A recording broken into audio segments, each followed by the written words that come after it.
Hello, everyone. Hi. If you're standing on the wings or in the back, we do have an overflow space.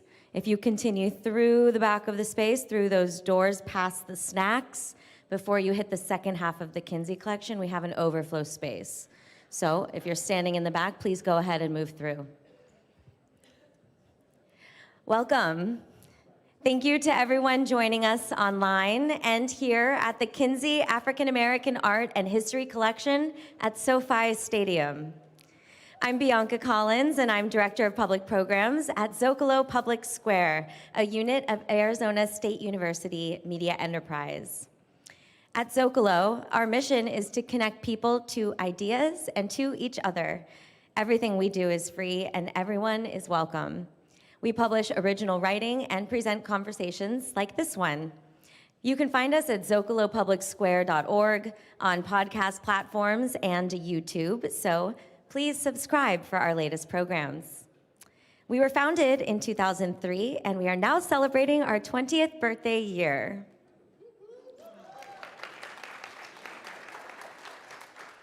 Our program tonight asks, can a football stadium be a Black History museum? We are honored to co-present this program with the Kinsey African American Art and History Collection and California Humanities, with generous support from Supervisor Holly Mitchell and Adam Tickets. It's my pleasure to introduce our moderator. Khalil Kinsey is Chief Operating Officer, Chief Curator, and Creative Director for the Kinsey African American Art and History Collection, an international traveling museum exhibition that has been experienced by over 16 million visitors and cited for the President's National Award for Museum and Library Services. Khalil also serves as director of the Kinsey Foundation for Arts and Education, a 501c3 nonprofit org with a focus on educational outreach and reform. With a passion for youth and youth culture, Khalil works with many organizations on education reform, mentoring, and communication.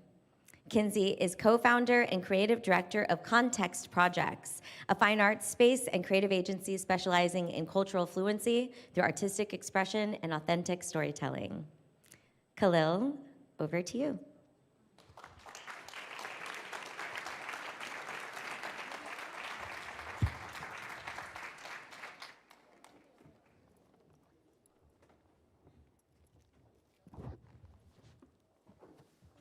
Thanks so much, Bianca. And thank you to Zócalo Public Square, SoFi Stadium, all of the teams involved in putting this program together. It's been about a year in the making, and it's only fitting that this is the last event prior to our closing this exhibition. So thank you all for being here. Welcome. Welcome. My name is Khalil Kinsey, Chief Curator and Creative Director of the Kinsey African American Collection, Art and History Collection. I'm excited to introduce our guests for tonight's conversation, and so I'm so thankful for their participation. Maurice Harris is a Los Angeles-based artist who is best known as the visionary behind Bloom Plume, a bespoke floral design studio located in Echo Park. Maurice's unique point of view, sense of humor, craftsmanship, and dedication to his community has made him both one of the most sought-after floral designers in LA and the world, and one of the most followed florists on Instagram. I added that. Harris has been featured in Vogue, W Magazine, LA Times, The Hollywood Reporter, and St. Heron. When I see Maurice, I see Alma Thomas, an artist who only chose to put beauty in the world through her practice and made an indelible mark. Jacques McClendon is an agent with WME Sports and its football vertical representing coaches and executives across professional and collegiate football. He steps into this position after serving 6 seasons with the LA Rams as the Director of Football Affairs. During his tenure, the Rams won Super Bowl 56. One time. McClendon was a 2-time participant in the Ozzie Newsome General Manager Forum, which serves as a pipeline for future NFL executives. McClendon is also on the advisory board for the Black Sports Symposium, as an opportunity to create networking, professional development, and job opportunities for black sports professionals. When I see Jacques, I see Ernie Barnes, an NFL athlete who saw beyond his life on the field and left so many incredible memories and became a part of our culture as a fine artist. Aja Monet is a Grammy-nominated surrealist blues poet, one time. She follows in the long legacy and tradition of poets participating and assembling in social movements. Her first full collection of poems, entitled "My Mother Was a Freedom Fighter," is a testament to all mothers, women, and girls who struggle to live, love, and move freely in the world. Her poems explore migration, spirituality, and femininity. Aja Monet's 2023 debut poetry album, When the Poems Do What They Do, was nominated for a Grammy Best Spoken Word Poetry Album. In 2024, she will be launching her next full collection of poems called Florida Water with Haymarket Books. And before we go any further, Aja is going to bless us with a poem. I love to see it. Well, thank you for having me. I'm going to start with a short one and then a longer one. I walked in and the first thing I saw was a Phyllis Wheatley original collection of poetry, and what a special treat that we all get to witness that here in this stadium. Phyllis Wheatley was one of the first poets, black poets in America to be published, and she was a slave when she was published, which it was illegal at that time for people to read or write who were black, right? So what an honor to be here and in that legacy. The first poem I'm going to read is a short poem, and it goes like this.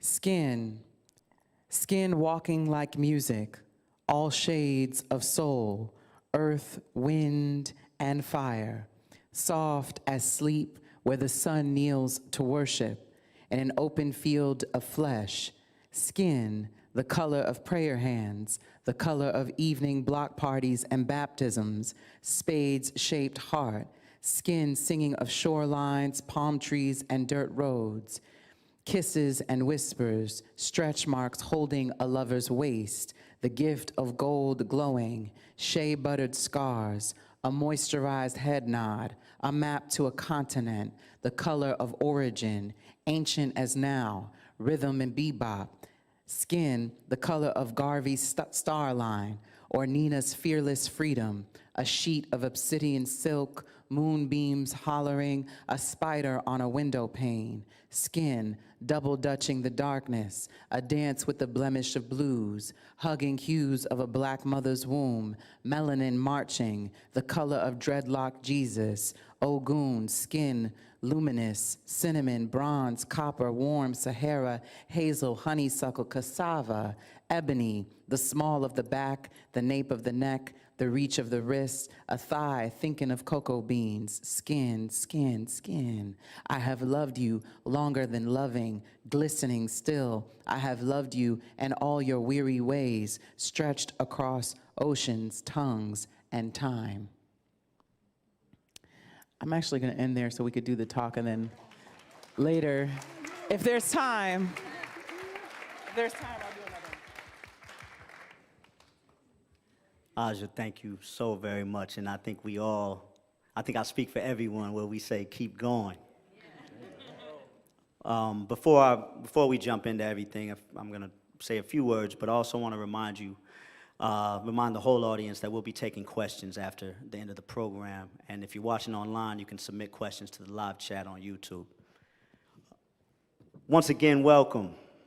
And I just want to do one thing, if you'll indulge me, and that is to ask you all to just share a nod, a smile, shake a hand with those around you. Just say hello to each other. Hello. How's it going? Hey, what up, man? How you doing? You're incredible. A+. 101. I've gotten in the practice of kind of starting things with that. I've come to believe that that's kind of the beginning of everything, right? Is us knowing each other. Is the awareness of each other and acknowledging each other, right? That's the bedrock for a community. That's what it all has to start with, is that we are aware of each other's presence. And so I just wanted everybody to break the ice a little bit and share a moment, so thank you for indulging me on that. We're here at SoFi Stadium, a football stadium, right? A sports and entertainment venue here in Inglewood, California, and I've had the absolute pleasure to do something that a lot of people called us crazy for, or perhaps thought about that we were crazy. Maybe even we did for a second. And I have to acknowledge my mother and father, who aren't here, but send their regards, who started this collection and had the foresight and presence and to feel like it should be shared. And that's how we move. We don't believe that you can own these things, only protect them, preserve them, share them. I also want to shout out my brother and colleague, Larry Earl, who co-curated this exhibition with me. And I would be remiss if I didn't acknowledge my incredible wife and son who are watching online, Lisa and Hayes. I love y'all. And I thank you all for being here. What we've been doing here at SoFi Stadium is the extension of a mission that we've been on for the last nearly 20 years as a public traveling exhibition that's traveled the country and parts of the world, been seen by millions of people, been to all types of museums, won awards and the whole thing. But what's always most exciting for us is how we show up in spaces like this, how we show up in places where people may not expect to encounter this type of experience, right? This type of information. And when this first started coming to life, I was ruminating on a lot of things, and it was a lot of dynamics that we were talking about as a team in terms of what this meant. You know, for a lot of people, particularly the people of Inglewood, this structure represents erasure, represents displacement, right? We thought about that. We thought about how we showed up and gave their reflection and placed them boldly in this structure. How we provided access to those who, on this VIP level, may not normally be able to have these experiences. We thought about the players on the field and the league that is fraught with all types of issues when it comes to race matters, and how we perhaps could be a small part of lending a broader view of humanity for the athletes on the field. All that without knowing if it would be effective, you know, if it made sense. There's all kinds of variables, you know, to doing something like this, and this is the first of its kind. The first on our side, the first on SoFi's side. It's an experiment. But we were eager to see its effectiveness because we're terribly interested in improvement. We're terribly interested in people having the same information, and for this type of information to be as normalized and common as possible. So why wouldn't it be at a football stadium? Why wouldn't it show up in floral design? Why wouldn't it show up in poetry? Why wouldn't it show up in sports management and in the office? And everywhere else that it deserves to be. For anybody who heard me introducing the exhibition, you heard me say this. African American life and existence, contribution, participation is the bedrock for this thing we call America. Not just from a sense that we have been taught, but mainly from the things that we haven't been taught. So that's why. So we're here to ask that question. Can a football stadium be a Black History museum? I think y'all know my answer, but I'll leave that to you all to determine, because does it move the needle? Was it effective? That's up to the viewer. I'm gonna start this with A question for any of y'all to take, and that really is, what were your first thoughts, perceptions, assumptions when you first heard that there was a Black Art and History exhibition at SoFi Stadium?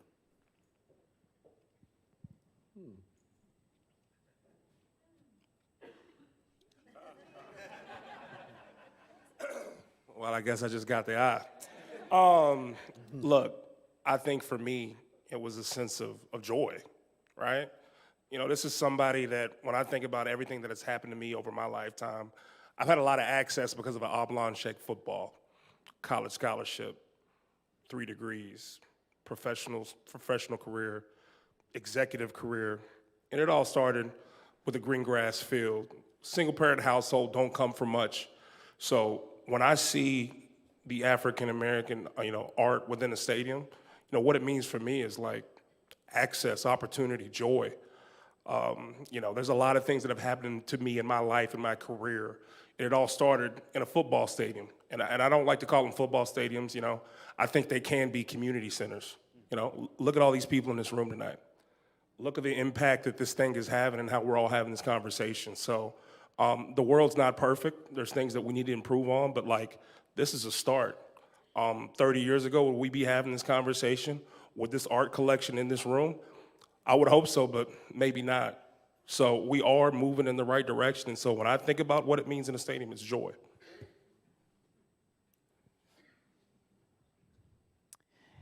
I think at first I was like, well, why do y'all need me here?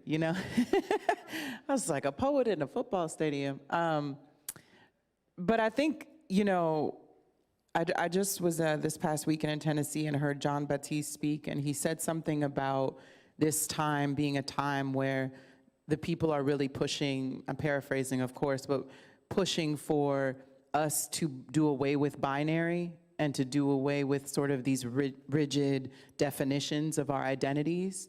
And I think that this is a time where people are trying to stretch and expand what we are capable of and what's possible. And when I think of poetry and what a poet can do, a poet sees a forest in a tree or a museum in a stadium, right? Or, running water in someone's hair. I think that there's this ability to recognize that anything we do can have layers and dimensions to it, and it's all about how we see it, how we invite the viewer and how we invite ourselves to participate in expansion of the ideas that we have been forced to fit in and forced to feel and experience. And when you think about what actually happens in public spaces or in spaces where we gather, to piggyback on your point, is that these are places where large amounts of people gather. And so why wouldn't we take advantage of what's possible when people are coming together in community and stretch and expand what can be done in that space? Because to be honest, everywhere you walk, you're witnessing the, the pervasiveness and the force of white American history. There's structures built and institutions created and memories and names attached to certain institutions that let you know, well, this is a part of white American history. And so I think it's on us to be committed to trying to, broaden and expand and include more of what makes America America and what makes Black people a part of that story. That was beautiful. Very poetic, dare I say. It's kind of obvious, but I just had to. When I was thinking about this, I was kind of thinking about the parallel in my own practice. Hello? A little echo there. Was thinking about the parallel in my own practice where I'm constantly trying to find ways to speak to people where they're at. I think getting people to go to a museum there's a lot of hurdles in the way of doing that, right? And so if you can find a way to show a different version of folks and where they're already going, but they might see something else that they weren't expecting, I think that's like really moving the needle and pushing the conversation forward because you're meeting people where they're at, right? It makes me think of when I was a kid, all of my clothes came from Nordstrom's. When I went to church and we dressed to the nines in my little penny loafers and very fancy, not come from a lot of means, but it was a big deal for how we dressed for church. By the time I was in high school, it was like come as you are. Because the means that people had or the priority of giving your best for church, giving your best to Christ, it wasn't the same because we didn't have it to give. And so I think we're constantly reevaluating how we're communicating with each other, how we're sharing with each other, how we meet each other. And I think that it is a constant evolution, kind of what you're saying, like meeting people where they can see it and trying to communicate interesting ideas or history in a way that is more palatable. Thank you so much, y'all, for that. When we first were starting this, I was met with, and I was totally ready for someone to say, I was met with a lot of assumptions that this was going to be a certain thing that was dumbed down or sanitized, or something that was corporate. And so, I think we were always ready for those types of things, but I'm always interested in what people their first thoughts were when they heard something like this. I mean, it was random, for sure. It was like, there we go. but then you get there, if you like take a deep breath, you're like, oh, okay, yeah, I could see how we could make this connection. But on first thought, you're like, well, this is a little nonsensical. But like, I'm not in the business of making sense all the time. Exactly. So, and that's how beautiful things happen. So I think you have to be open to things being a little unconventional to get somewhere that is more normalized. There you go. No, I couldn't say it any better. It's really about that. It's about those who walk through these halls, right, that think they're coming for one thing and are met with another, right? And I said earlier with the group, it's an exciting prospect of what new information someone receives that they then take outside of this venue and how they employ that, or how it changes their perceptions. Please. I was just gonna say, like, also, I mean, I looked into the collection, and I think that once I started to learn more about your family and you and like what you all have done over these years by preserving our history, to me, that was like fascinating. It's a fascinating thing that there are people in our community that see the value of these artifacts and are preserving them and then trying to take a private collection and make it public. I think that is a very radical act of redistributing access and opportunity for people. And like, to me, then I'm like, oh man, if they are doing this in a stadium, like there's so many more places that it can be seen, but I also think that you challenge people to, or the family is challenging people to understand that like sports and athleticism, it's a big part of American culture. It's a big part of the way that people congregate and come together across boundaries and identities and all these other things. So being able to get people who typically are also kind of thrown away, to be honest, or judged and saying, oh, athletes, what are they going to care about, art? To me, that was like interesting. That was a very interesting thing. Oh, we're going to bring art and history to a space that typically people don't think of for the intellectual rigor of being able to appreciate and value that. Thank you.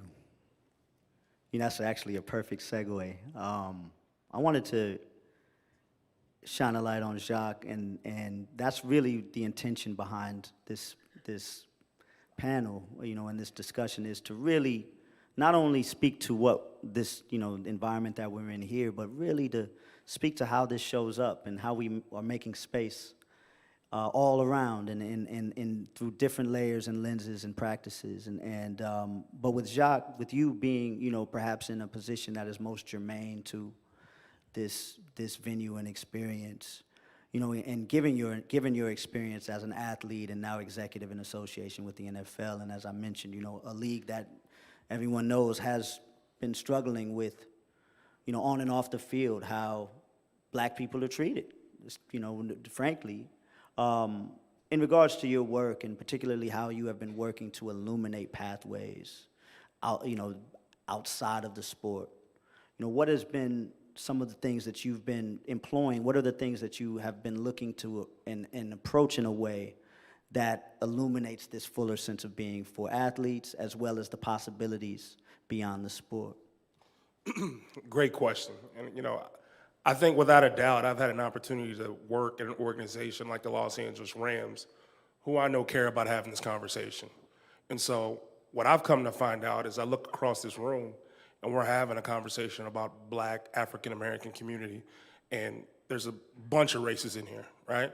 A bunch of different people, a bunch of different backgrounds. And like, to me, when you talk about what football needs as a whole, more education and more understanding. I think we lived in a world where, you know, I love what you said earlier about, you know, things being very binary. There's a lot of color. There's a lot of things that need to be explained. And so we're living in a world now where people are more open to having these conversations, more open to being education, and honestly more open to evolve. And so when I look about what I do in my career and my trajectory, like it's been one to be educated. And what I mean by educated is reading, finding different ways to understand what has come before me. You know, we always talk about, you know, the biggest predictor for the future is our past. And I think that we holistically, when I look at my educational experience, there wasn't much. I had to seek out the information I wanted to hear about us. And I think now I seek out that information even more. I'll give you a story. You know, one of my favorite books of all time is John Thompson's autobiography, I Came as a Shadow. For those who don't know, John Thompson is one of the best collegiate basketball coaches of all time, coached at Georgetown University. And he wore it. I remember being a young youth watching him on TV coach Patrick Ewing, Alonzo Mourning, Allen Iverson, and he always had a towel over his shoulder. And I just would always wonder, why did he wear that towel? Well, you know, not to ruin the book for anybody, somebody still should go get it. His mother cleaned houses. And so she used a towel to help clean it. So like, he always wore that in remembrance of his mother. And so, you know, when you hear how deep that story is, and here he is, this, you know, first generationally educated individual to bring wealth into the community, like that's what this sport has done for people like me, and can do for us. It's like I've had access to a life I wouldn't have without it. But also, I think that hopefully there's that young woman, that young boy that sees us and they see hope.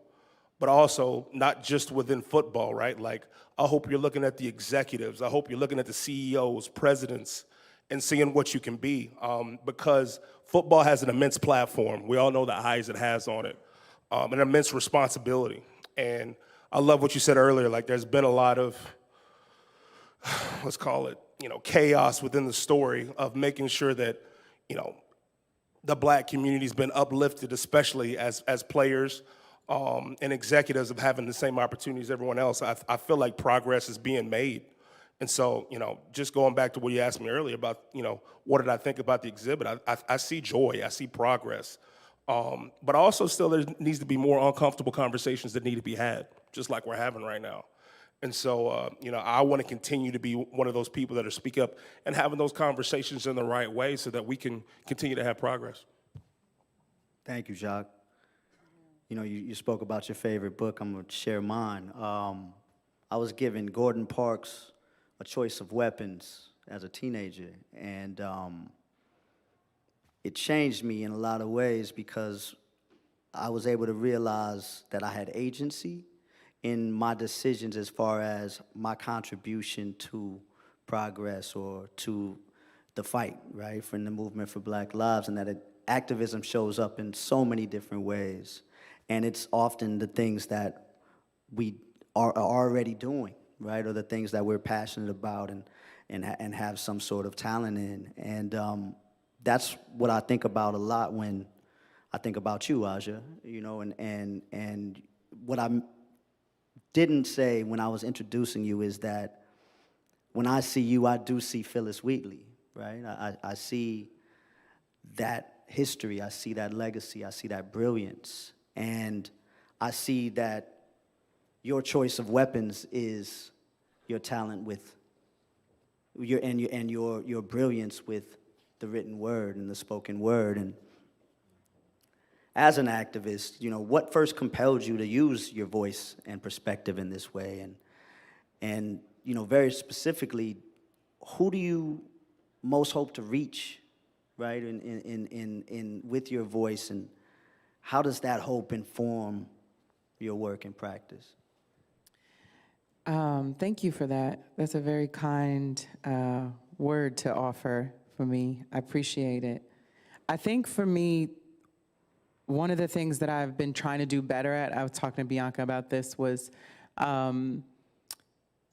pushing back a little bit on the title of an activist. And that's because I want people to know that I'm a poet, and that the legacy and the tradition of the Black radical tradition is one of which we have always been engaged in our communities. We've always done that work, and it's not to be reactive or to respond to an issue, but to remain steadfast in your commitment and how you show up for community, so that when there are problems or there are issues, it's second nature to respond or to be in relationship with those issues, with that community. Like, I never had the feeling of inadequacy or the need of outside validation, because my elders, my community, the people that were around me were very much involved and engaged, and I saw Black brilliance. I sat at the feet of, you know, one of the last poets is my godfather. I got to watch Maya Angelou read for the first time and see Lucille Clifton read and Ishmael read. You know, these are people that were accessible because of public programming that was in New York City at the time. And so I would run to any place I could go that they were at, and I could see that we weren't just, you know, an accessory. We were integrated in the culture and in the way of life in our communities. And so there's a sense of pride, right? When you have such a rich history and culture that you're aware of, and you want people to experience that, you know, you want people to know that. So when there's violations against your community or people from your community, it is a violation against you. You take it personal. It's not just that Black person over there or this person over there. It's like, what? You know, who are you trying to come for? You're coming for a people that know who they are, that know where they come from, that know the brilliance and beauty of their range. And I think that's why the Kinsey Collection is so important and necessary, for it to be accessible to people. Because when it's commonplace, when it's just there, and the air you breathe, you're not seeking something else to validate you. You know that you are a part of the fabric of what makes things run and what makes people possible. So you know that there could not be that big NFL executive without you, without the story and what you've contributed and your people contributed to this place, right? And so then you walk a little differently when you come into the space. Then you ask and demand different things of your life and your community. And so I think that that's just the role of being a very engaged human in one's lived experience. And then there's other things about being a poet that has taught me about curation and organizing and a demand for beauty that is that everybody should have access to their bread and their roses too, and that it's not too much to ask for beauty. It's not too much to ask for a warm meal, a roof over your head, health, clothing, shelter, but also for the ability to dance and sing and to play and paint and to dream and to wander and to sit lazily throughout the day just looking at the stars or the sun, that these are all things we're all entitled to. And so I think that that's what I find to be what anything I do in the world that is seen as activism or, resistance or rebellion, it's really just immense love for my people. It's so much love that it's overflowing, it's abundant. I can't have anything else but a decent life. And I can't live okay if I know you struggling, because now I'm like, damn, all right, okay. I want you to be happy too, then I'm gonna be worried about you, and I'm gonna be stressed out, so let me shut up. Thank you. Thank you. Y'all are making this easy. I don't often sit in the moderator's seat, and y'all continue to share these insights that lead seamlessly into my next question. So I appreciate y'all and making this easier for me. Maurice, many of the items in this particularly in this gallery. And by the way, y'all, the exhibition continues further down these halls. If you have not gone to that, you'll have a chance to see that on the other side of this program. But many of the items in this gallery are ephemeral. They weren't intended to still be here, right? They are paper. That disintegrates and made of things or certain materials that just were never meant to last. And your work deals in the impermanence, right? It deals, your choice, is something that I've been taken by, and I'm taken by not only what you create, but your conscious use of things that are impermanent, right? While still creating beauty and putting beauty into the world. And I was just wondering if, you could share what inspired and led you to choose that with a fine arts background, you choosing florals as your medium and, your concept of impermanence. And even though your creations have a short lifespan, what do you hope that endures? Oh, this is so fun. Okay, so I'm like a baby hoarder. I collect beautiful things, and I just want everything to be with me forever, and I don't want to get rid of anything. You know what I mean? So working with flowers, it gotta die. Gotta go away. I can't keep it. I also think as a person that has ADHD, I'm all over the place. I want to do this, and now I want to do this. I want to be over here. Wait, let's go back to this. This was really fun. And I think working with flowers, a live material, especially in the form of arranging, it causes me to have to be present. I have to be in the moment, and I have to work with what's in front of me.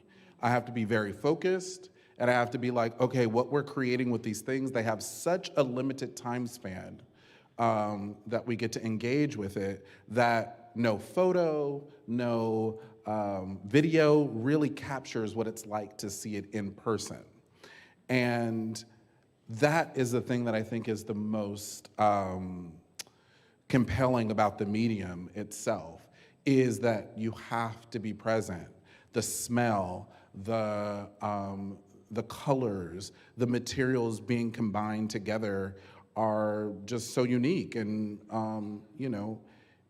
every flower is a little different, every stem is a little different. And I like that. I like that it goes away and you get to try it again. I like that you get to be, if I want to hold on to everything, I have attachment issues. I mean, I don't know. I feel like I just got lots of issues like everybody else, hopefully. And one of the ways I work through them is flower arranging.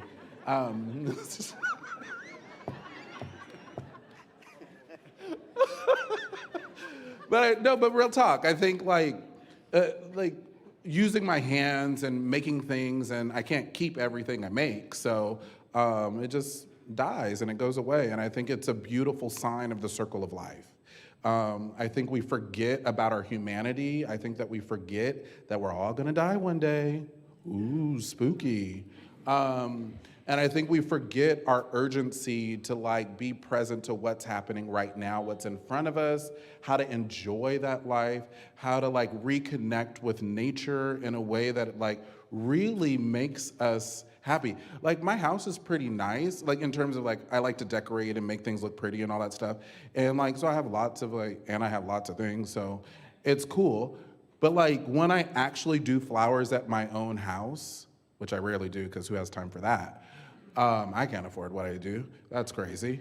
Anyways, but like, when I do get that off chance that I get to have flowers in my house, it literally just lights up the room. Yeah. I go down to my kitchen and I'm like, ooh, my flowers, and like I'm making my coffee and and I'm like, it's such a funny thing. I've been doing it for so long, and then I'm like, oh, I'm so excited to get my little flowers today, you know? So I think people don't really realize that nature has such a profound part of our life. And because a lot of us live in cities, we're disconnected to the chicken we eat. We only want white meat only, just give me the breast, blah, blah, blah. Like, we need to be connected back to like, I know that was kind of random, but like, but it's not, because I've been thinking about this a lot today, actually.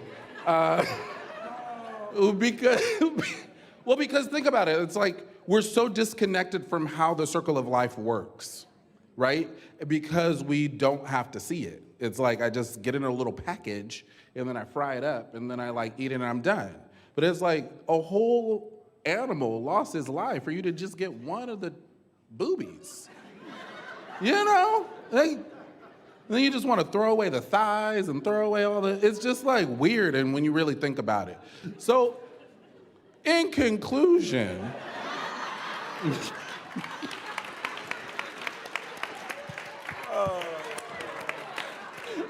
oh my God, I am wild.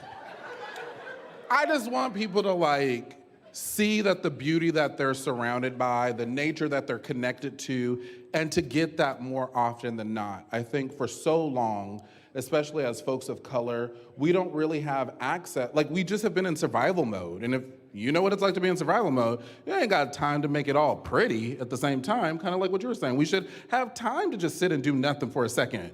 We should have time to sit down and smell the roses.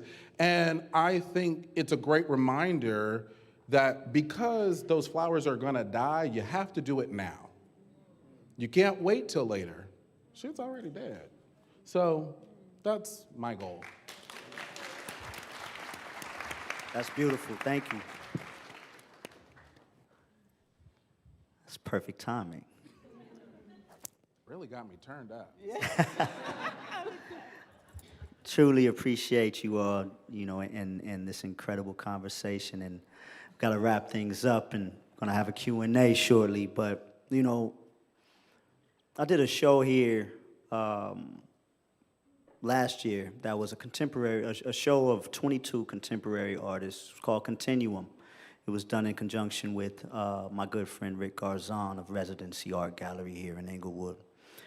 And it was called Continuum very intentionally because in my life and understanding, I've drawn great power by knowing that I'm not doing anything new.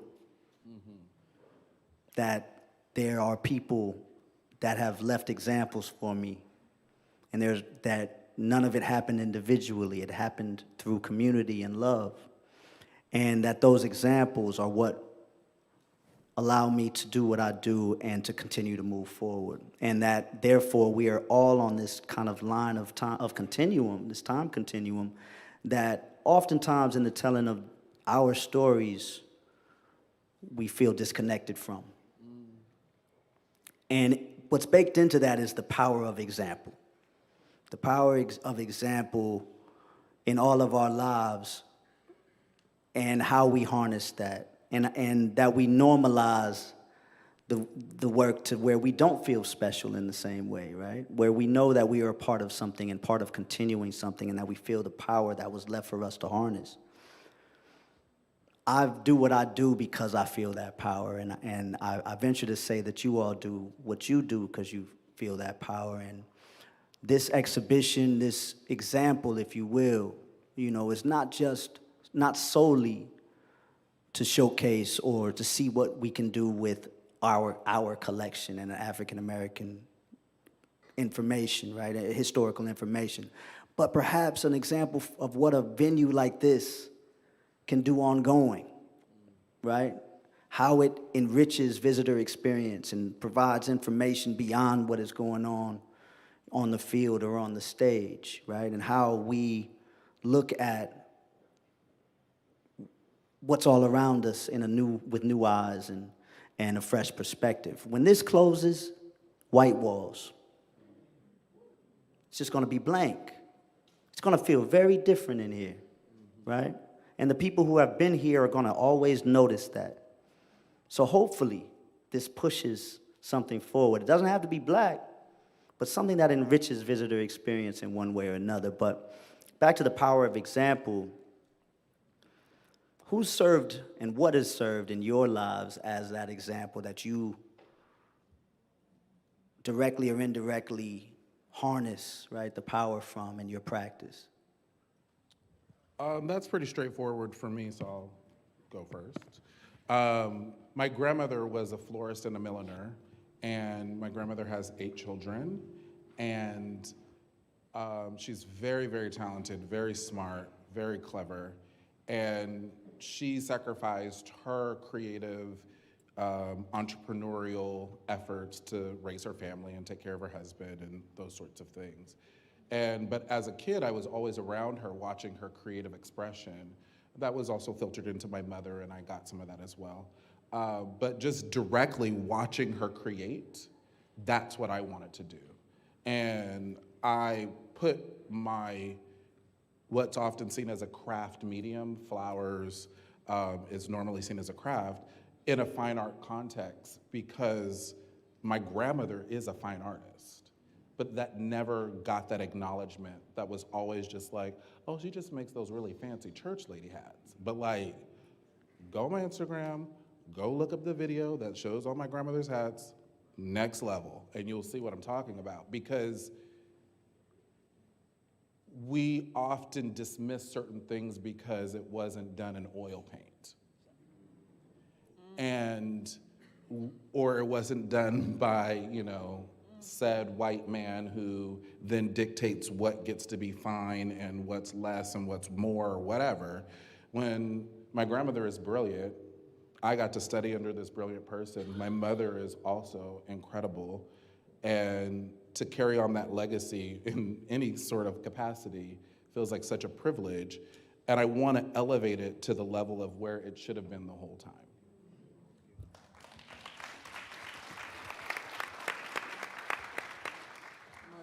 Yeah, this was for all of y'all. Oh my God. I think growing up in the city, the every ordinary person has always been fascinating to me. Behavior, human behavior, how people treat each other, the ways that people move in the world is a huge part of what I think I first noticed and observed and wanted to find language for. There's too many people, but the one person I'm going to acknowledge today is Jane Cortez. I'm wearing her on my shirt. She's a LA native and an incredible poet and revolutionary thinker. And I think about the ways that poets have always tried to push our appreciation for language and deepen how we see the world, and know that the interior world is so crucial to how we expand and manifest in our exterior, right? So knowing that everything starts within, and once you can examine and confront and really delve into those deep feelings and repressed emotions and what they mean and why they're there, then you can start to have the kind of language and compassion for others who you are experiencing everyday life with and walking by on the street or, in the grocery store or whatever it may be. But that the poem begins with you. You are the poem, right? It's an embodiment. And then it manifests in how you decorate flowers or how you dance or how you curate a room or, how you make a meal. I mean, you are the most, exquisite poem. And it's really how do we democratize art in a way so that people recognize that they are the artists of their own, design, their own lives. And if we all approach the world as artists, imagine what beauty we could create. Imagine what sort of things that could be possible, because all artists do is take crazy, absurd obsessions and weird, things that we sit and muddle with in our minds all the time, and then somehow they show up in the world. And it's because of really what you said earlier before. You continue to show up. You continue, come every day to that crazy radical idea, or that weird, strange color you can't get away from, or that amazing taste you want to find a way to make in your kitchen. I mean, you keep showing up, and every day you will learn something new, and hopefully you can pour that into the world and make this place a little bit more bearable, a little bit more possible for everybody.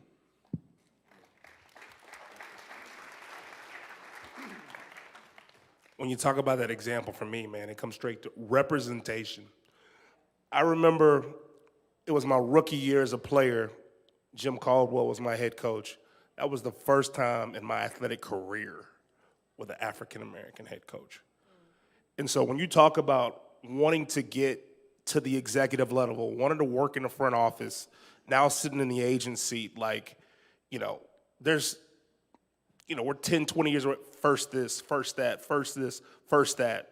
So those representation of those humans, you talk about Ozzie Newsome, you talk about Troy Vincent, you talk about Art Shell, from a football perspective for me and my journey, it's seeing these individuals that blazed the path so I had an opportunity. It's Jackie Robinson crossing the line so I could be a player, years upon later. And so for me, I feel like that's when I walk in these rooms, I have that responsibility to be that representation for the next. I have to walk a certain way. I have to do things to a different standard to make sure somebody like me, whether they're female or male, can walk in that room just like I have. So representation is that big example for me, what keeps me going. Thank you so much. Maurice Harris, thank you so much. My pleasure. Aja Monet, thank you so much. Thank you. Jacques McClendon, thank you so much, brother. Appreciate you, brother.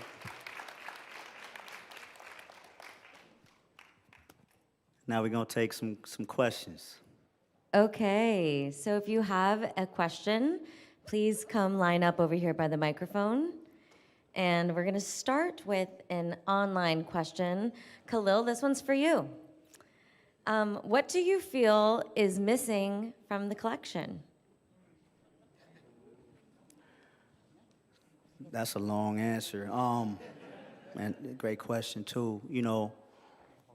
Okay. There are certain pieces that, oftentimes we are looking for things that at first glance or at face value, people might view as benign, but they're actually quite critical to connecting the dots of our history. And so there are many documents, especially in my father's realm of expertise, many documents that he's looking for that in terms of that shape and share how America became America in terms of our laws and legislations and thought processes. And so that's, that could go on and on. We are a family of, that does this work. So we kind of liken ourselves to detectives in a way, where we are doing a lot of research and then seeking out certain pieces that speak to the narrative and the story. For myself in particular, I'm very interested in continuing to tell more recent history, and also to be a platform for living history. And so in that way, doing much like my parents were doing, and at the height of their collecting, the artists that they were collecting were their friends and were living artists at the time. And so when a lot of people ask me about contemporary art in the collection, I remind them that my parents were collecting living artists. And so I am doing the same and continuing to bring that forward. And I'm a skater, snowboarder, and hip hop head. So I'm looking at things through that lens and how we document, what would be considered alternative, presences that continue to expand and illuminate the fullness of our presence and participation. So not a direct answer, but that's it in a nutshell. Thank you. All right, here's our first in person. Hi, Karen Mack, and given that the NFL is made up of 70% Black players, and there is no Black owner of a major football team, the question for me and for you is, why would not football stadiums be places where there is investment in the Black community as opposed to what feels like extraction from the Black community?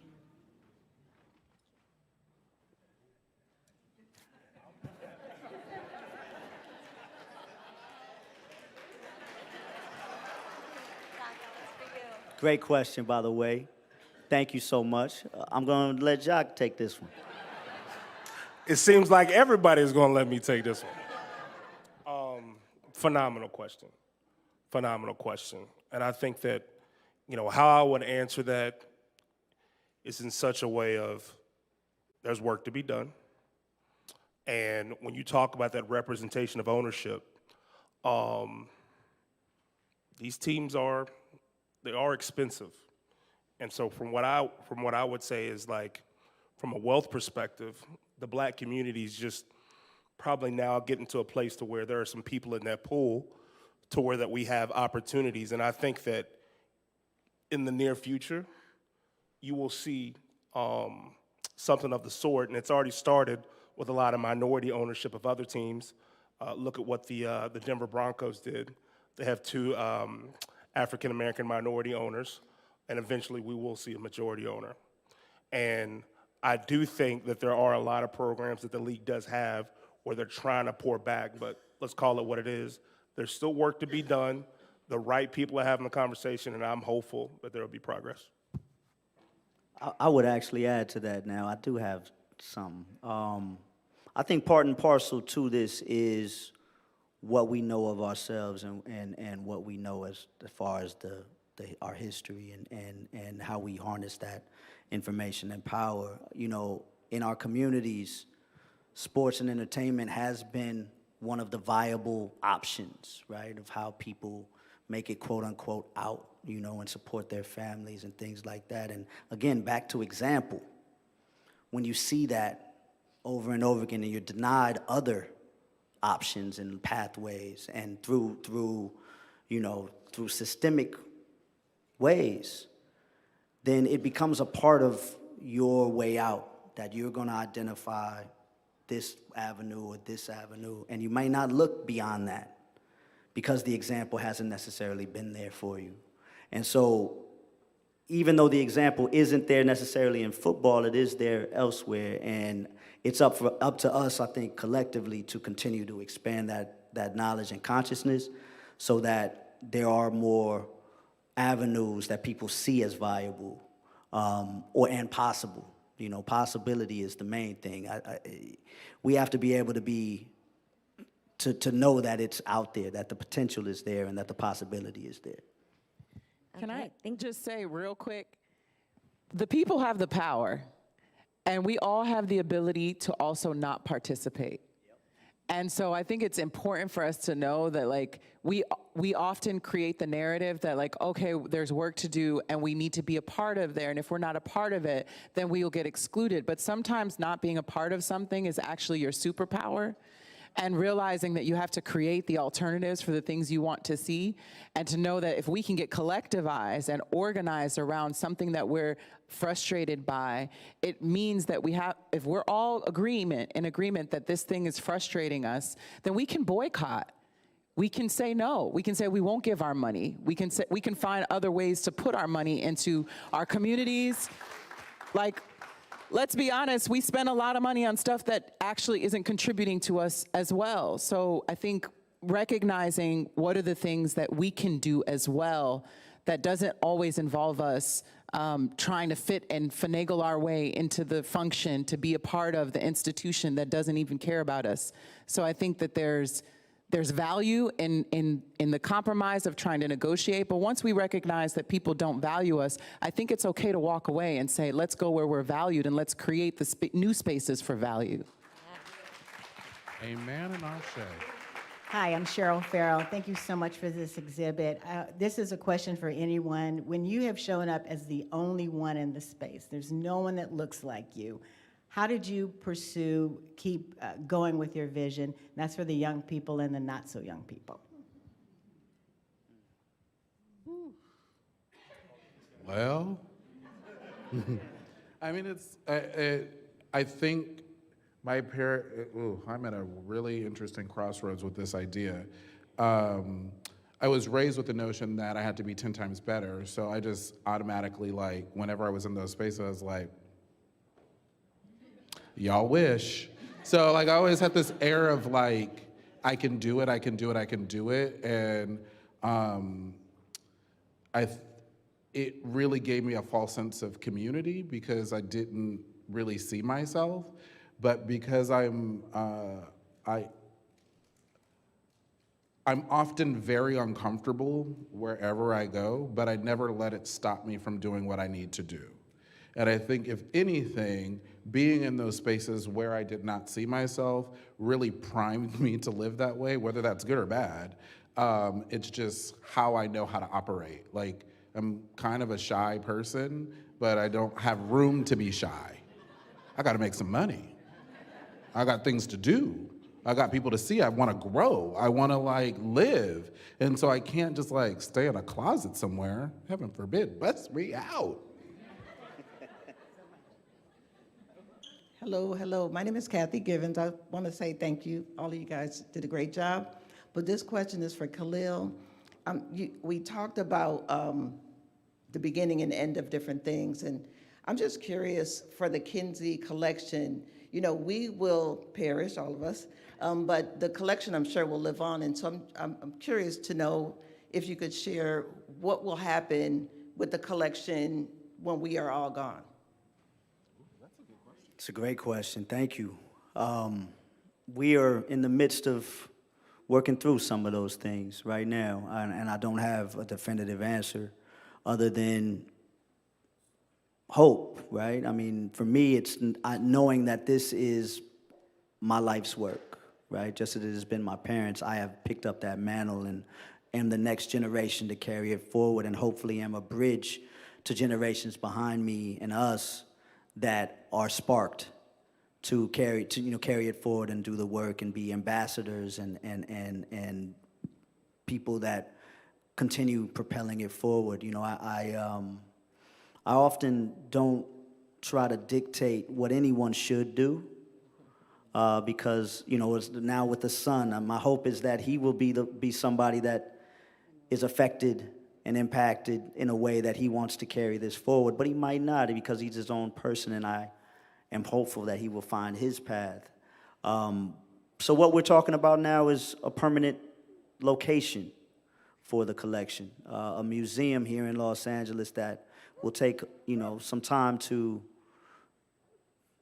get to, right? But with that, we have our foundation, and we are working towards endowment in which we are able to, you know, start moving towards this physical permanent location here in LA. And, you know, with the California African American Museum being closed now, there's even more of a need for there to be, you know, a repository and place for us and for our history. So we're working on it. It's something that is in our view, and in full transparency, we can use all the help we can get because we are a small family organization. And so the more, you know, people that are attracted to this and that, you know, are moved enough to want to help in any way, we welcome you and we appreciate it.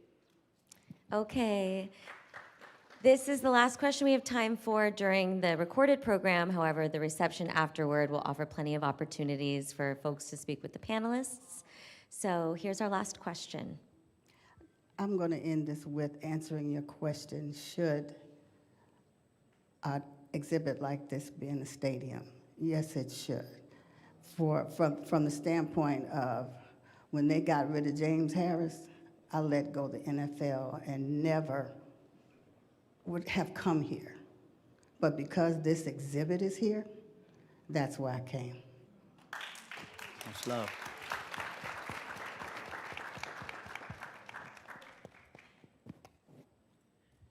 I mean, we could take one more. That was Okay, we'll do one more. We'll do one more. question. Please say your name. Okay, thank you. I'm Veretta.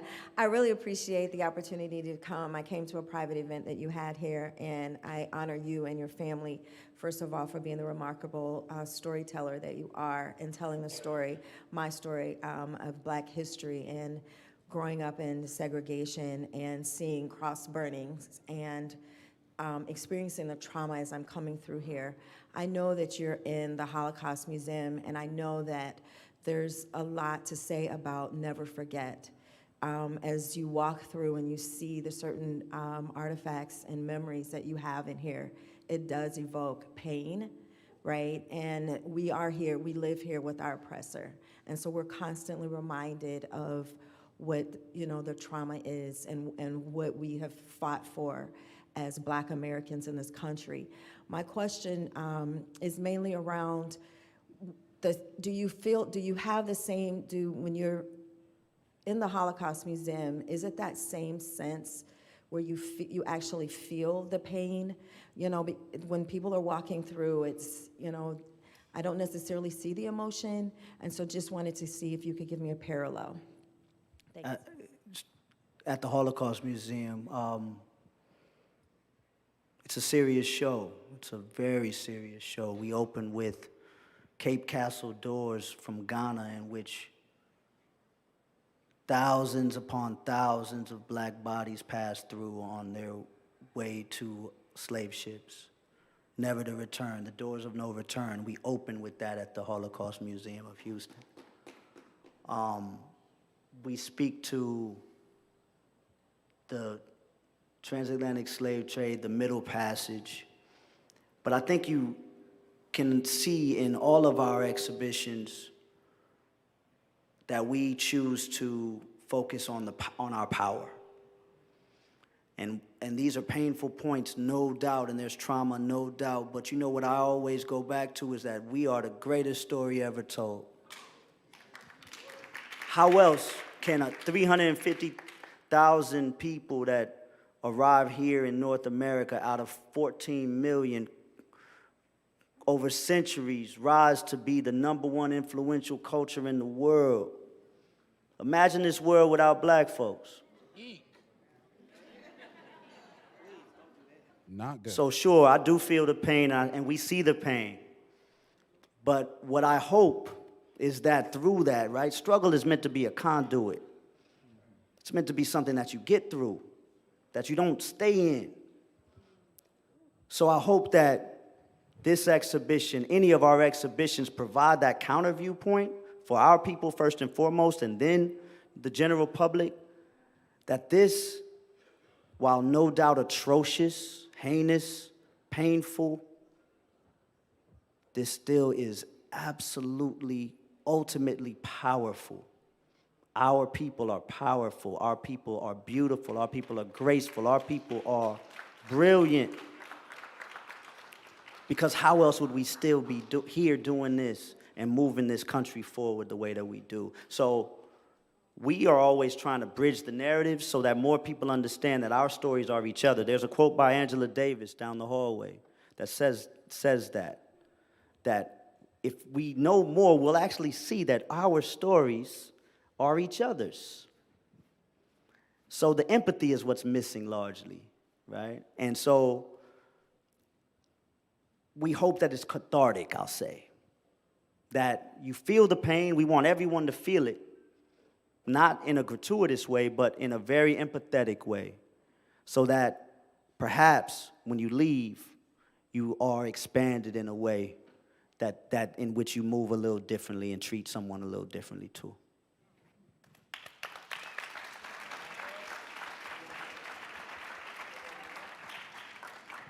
All right, we are Thanks for going to your wrap it question, up by with the this way. very last question.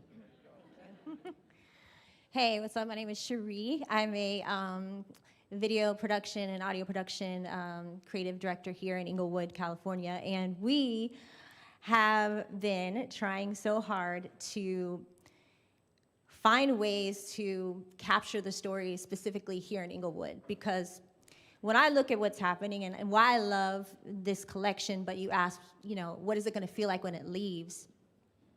I do have a question, by the way, and the question is going to be, how do we get the stories? But let me set context. How is it going to feel when it leaves? Well, what's happening is our people are leaving. Black and brown people are being pushed out, not because of race so much, but because of class. So if you saw Origin by Ava DuVernay, you see that we've been fooled to think that it's about race all the time, and sometimes it is. But in this case, in Inglewood today, it is about classism. Now, I live at Hollywood Park. I live in the apartments because I've always chose to live amongst the people. But this time I said, I want to live at the top. I want to live at the Empire and see how this all works. And let me tell you, the community does not feel comfortable coming up here unless it's for things like this. When this leaves, the greatest story ever told should be the stories that are here in Inglewood. It should be the black and brown stories that have been here, the mamas and the stakeholders and the small business owners who have been holding it down. And we have got to capture the story because that's where empathy comes, I think. But I'm having a hard time getting the interest of SoFi, Hollywood Park, Gray Star Management, Wilson and Meany, to say, hey, what can we do on this part of the land to really start to capture those stories so that we have legacy? Because people do die, flowers die, right? But we gotta keep their stories. And so I've been on a 12-month journey trying to figure this out. So my question is, how do we capture these stories that are here and elevate them? Peace, Cherie, thank you. I'm reminded of a quote from Madam C.J. Walker is, I got my start by giving myself a start. I think that we have to look, I believe that everything that we ever need is with us.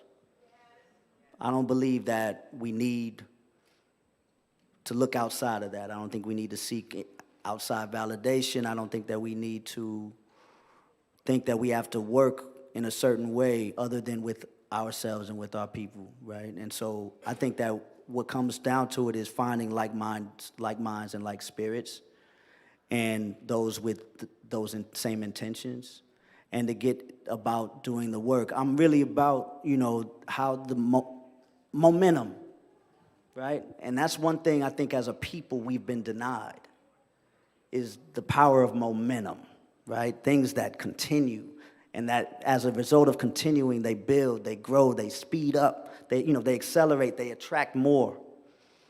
And that only happens when you are consistent and when you are moving forward. And so I would encourage you to just start. I know that you already are doing your thing, but I think you'll be surprised at the signs that appear along your path just by keeping your head down and staying focused on that mission. And the people that will come along and raise their hands in support. And it may surprise you who it is. Also, celebrate the local people that are doing things when they're doing things. Don't wait for awards or accolades or, approval from these institutions. I mean, there's a young poet in the middle of Inglewood that needs somebody to tell them that their poem is valuable, is worthy of being written or shared. There's stuff that's happening at the world stages. There's things that's happening at in Leimert Park. I think the home is the greatest organizing space. So if you have an apartment, you have a roof over your head, you can bring artists and do workshops in your homes. You can start to collect those things. We can start to create grassroots from the bottom down, like collections of our materials, and say, hey, your stories, I want to put them all over the street. I want to put them in a gallery or in a restaurant down the street. You can talk to the local restaurant owner. I think there's ways that are so in front of us that I think we forget, and the power is when we do it together, to what he said, that makes it so much more meaningful. I also want to add that I think, clap it up. And don't you love space? I was also going to add, I think we forget that we have to get uncomfortable and that we have to be consistent with being uncomfortable because that's where change happens.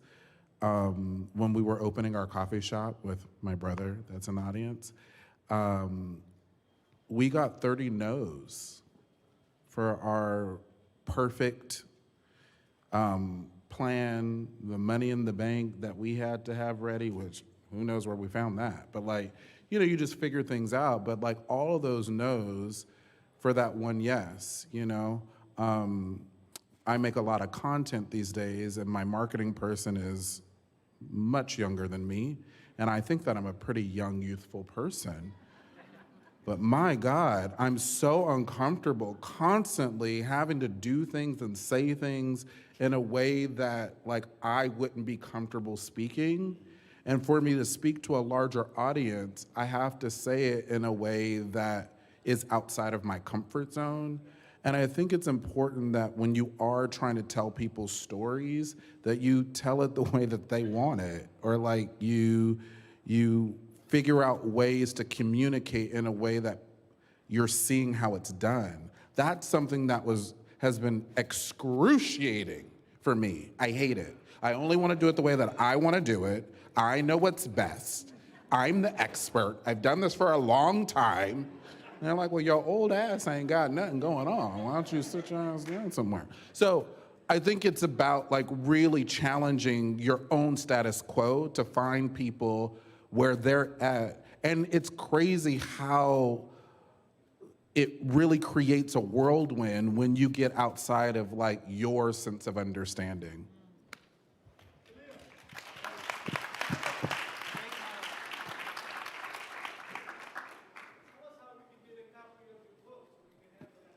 Oh, my main man, Mr. Chisholm. Incredible question, sir, and I'm so glad you asked. Mr. Chisholm is my neighbor, y'all. Give it up for Mr. Chisholm. Greatest neighbor in the world. Mr. Chisholm just asked how can you get a copy of our book? And we actually have the copies of our 6th edition, actually just released last month. 100 new pages of 100 new pieces in the collection. It's 360 pages. And it's available for purchase at this bar to the left, along with some merchandise items as well. So if you're so inclined, it's available right there. Thanks again, sir. Oh, and we take, well, I think tonight we're doing only cards and Venmo and things like that. Thank you for your question. It's time for us to close, y'all, but the night is not over. You are still welcome to explore the collection and to speak and touch base with each other and to dance, courtesy of my dear friend, our dear sister, Novena Carmel, who's in the back ready to start it up for you. I just want to say thank you so much again, Maurice, Aja, Jacques. This has been absolutely phenomenal, beautiful to be a part of. I want to thank Zócalo Public Square and the California Humanities for co-presenting tonight's program, as well as Supervisor Holly Mitchell and Adam Tickets for their generous support. Holly was here last week for an event that we did, and she was so excited for this one. You'll be able to find a summary of tonight's program on Zócalo's website in the coming days, as well as interviews with all of our panelists. So please subscribe to Zócalo's newsletter, podcast, and social media for more great conversations. We encourage our in-person audience to continue at our post-event reception. And there are light bites and beverages, and as I mentioned, incredible music from DJ Novena Carmel. Please explore the gallery. Don't hesitate to chat with us. And there are docents around that can answer questions as well. Thanks again, y'all. Much love. Peace.